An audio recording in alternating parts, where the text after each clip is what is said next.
Saudara, memasuki usianya yang ke-497 tahun, kota Jakarta selalu menarik untuk diulik dan ditelisik. Selengkapnya usai jeda di 60 menit. Special Report. Tempat yang sekarang kita kenal sebagai Jakarta itu adalah kota pelabuhan yang namanya Kalapa, karena itu adalah ibu kota kota pelabuhannya kerajaan Hindu Sunda Pajajaran, maka sering disebut Sunda Kalapa.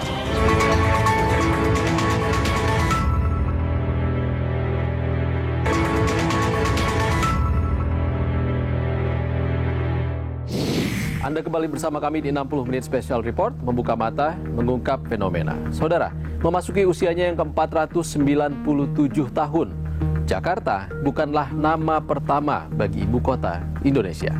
Lahir pada 22 Januari 1527, Kerajaan Sunda Pajajaran bernama Kalapalah yang jadi cikal bakal Jakarta. Simak penelusuran sejarah kota Jakarta berikut ini. Jakarta itu awalnya bernama Sunda Pajajaran. Nah, setelah Sunda Pajajaran menjadi Jakarta. Nah, Jakarta setelah itu berganti menjadi nama Batavia. Dan nama Batavia setelah Jepang masuk menjadi Jakarta.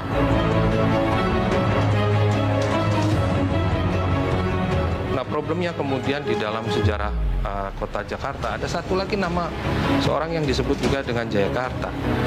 Nah, tokoh ini adalah yang kemudian terkenal sebagai makamnya ada di daerah Jatinegara Kaum.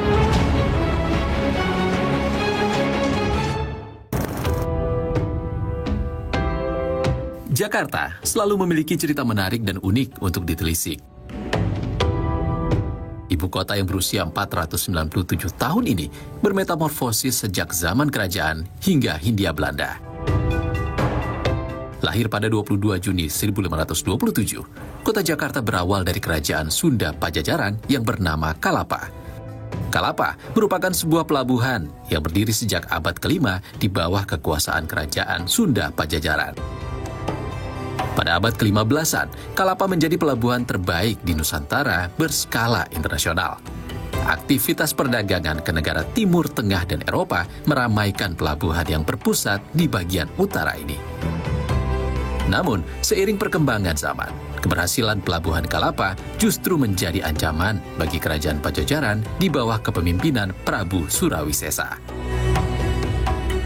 Dalam buku Sejarah Jakarta dalam lukisan dan foto karya Adolf Hegen, terungkap kecemasan Raja Pajajaran dengan kekuatan Kesultanan Demak yang dapat menguasai Kalapa. Pada tahun 1522, Raja Pajajaran berencana menarik bangsa Portugis ke Kalapa untuk membangun suatu benteng di tepi Sungai Ciliwung.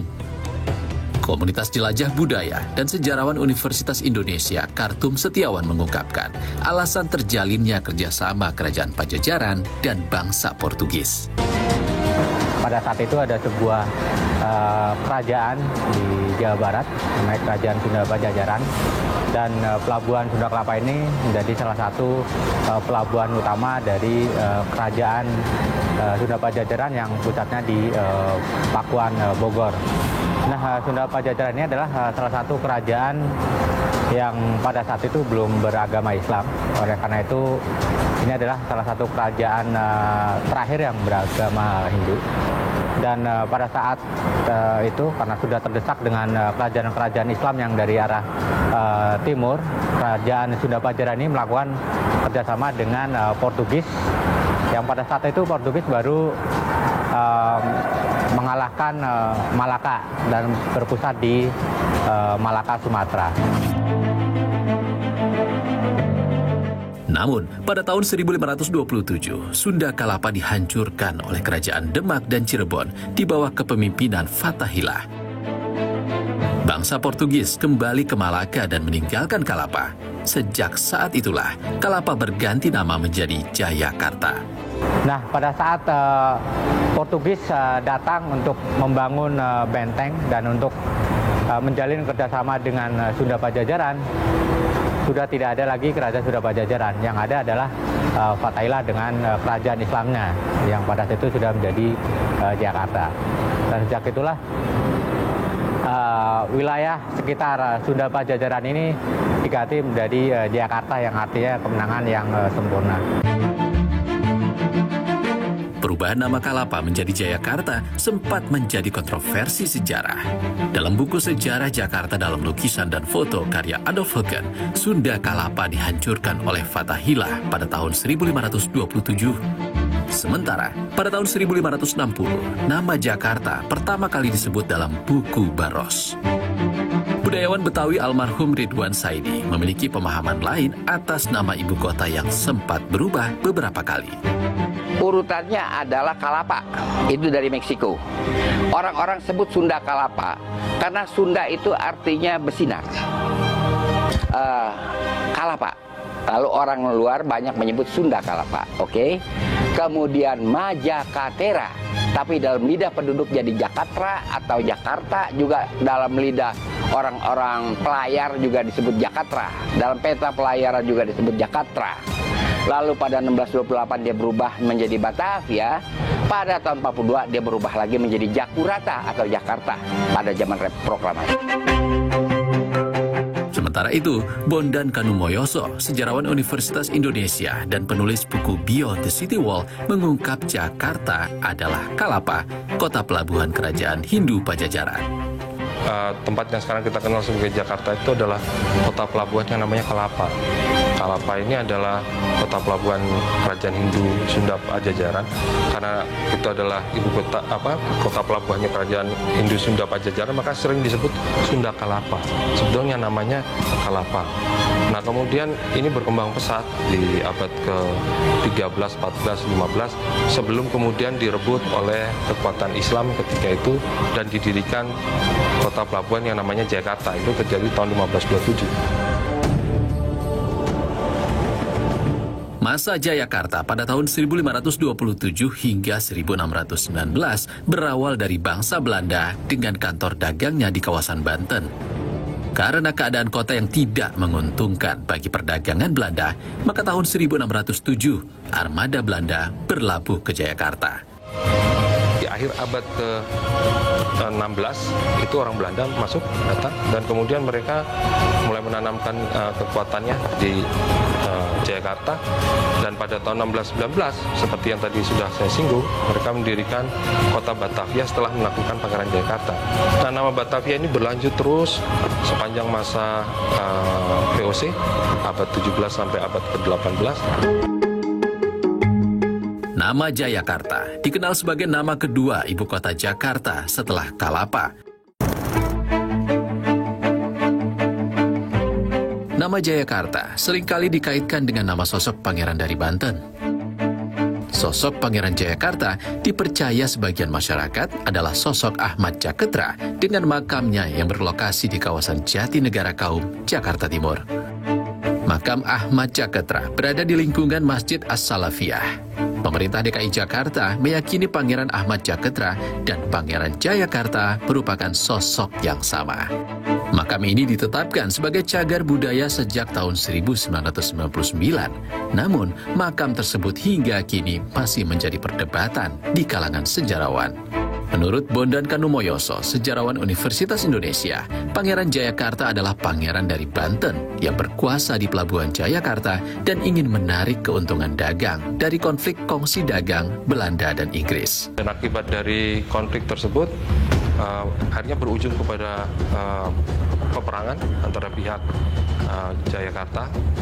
Ini Jakarta itu sebetulnya adalah sebuah kepangeranan yang ketika itu ya bukan sebuah kerajaan yang asal dari Banten, dan pihak VOC yang ketika itu mewakili kepentingan Belanda di Asia. Nah, ujung daripada konflik ini sebetulnya ketika itu karena campur tangan juga Inggris, Belanda itu sudah terdesak. Nah, tetapi ketika Belanda sudah terdesak dan pimpinan dari VOC ketika itu yang ada di kota Jakarta, yaitu Jan Pieter Soenkoen, sudah melarikan diri ke Ambon untuk meminta bantuan. Di saat itulah kemudian Banten mengintervensi masalah ini. Masih menurut Bondan Kanumoyoso, Pangeran Jayakarta ditangkap dan ditahan oleh Kerajaan Banten hingga akhir hayatnya. Namun, nama Ahmad Jaketra muncul di tengah masyarakat kota dan diyakini sosok yang sama dengan Pangeran Jayakarta. Nah, problemnya kemudian di dalam sejarah kota Jakarta ada satu lagi nama seorang yang disebut juga dengan Jayakarta. Nah, tokoh ini adalah yang kemudian terkenal sebagai makamnya ada di daerah Jatinegara Kaum. Mengenai tokoh ini yang lebih banyak beredar adalah berupa sejarah lisan gitu ya. Artinya berbeda dengan cerita yang tadi atau kisah yang tadi saya sampaikan tentang Jayakarta yang terekam di dalam dokumen VOC maupun sumber-sumber yang lain. Dan di sini orang sering mensalah tafsirkan seolah Pangeran Ahmad Jakatra yang ada di Jatinegara Kaum adalah orang yang sama dengan Pangeran Jayakarta yang dulu menjadi penguasa kota Jayakarta. Sementara itu, budayawan Betawi almarhum Ridwan Saidi menuturkan penjelasan lain terkait nama Pangeran Jayakarta. Kalau sumber tertulis yang semasa ya pada saatnya itu namanya Tumenggung Al-Wazir. Tumenggung Al-Wazir itu sebuah naskah yang ditulis dalam huruf Jawi yang oleh ahli waris bernama Gebarnaman pada tahun 1920 diserahkan kepada Volkslektier yang kemudian bernama Balai Pustaka. Oke. Naskah itu berjudul Tumenggung Al-Wazir. Tumenggung Al-Wazir adalah nama yang dinisbatkan kepada seorang tokoh bernama Ki Alang. Ki Alang ini adu ilmu dengan tokoh yang bernama Pangeran yang dinamakan Pangeran Jayakarta. Budayawan Betawi ini menyebut keberadaan makam tak bisa jadi alat bukti untuk menyatakan bahwa Pangeran Jayakarta adalah orang yang sama dengan Ahmad Jakatra. Awal ketika itu diperkenalkan kan namanya Ahmad Jakatra, ya kan? Yang menjadi persoalan kita dengan cerita-cerita yang mengarah pada dongeng ini, dia tidak ada time frame. Tidak dapat dijelaskan Ahmad Jakatra itu kapan masa hidupnya. Setali Tiga Uang, penulis Adolf Hucken dalam buku Tempat-tempat Bersejarah di Jakarta mengungkap bahwa Pangeran Jayakarta dengan Ahmad Jakatra adalah orang yang berbeda.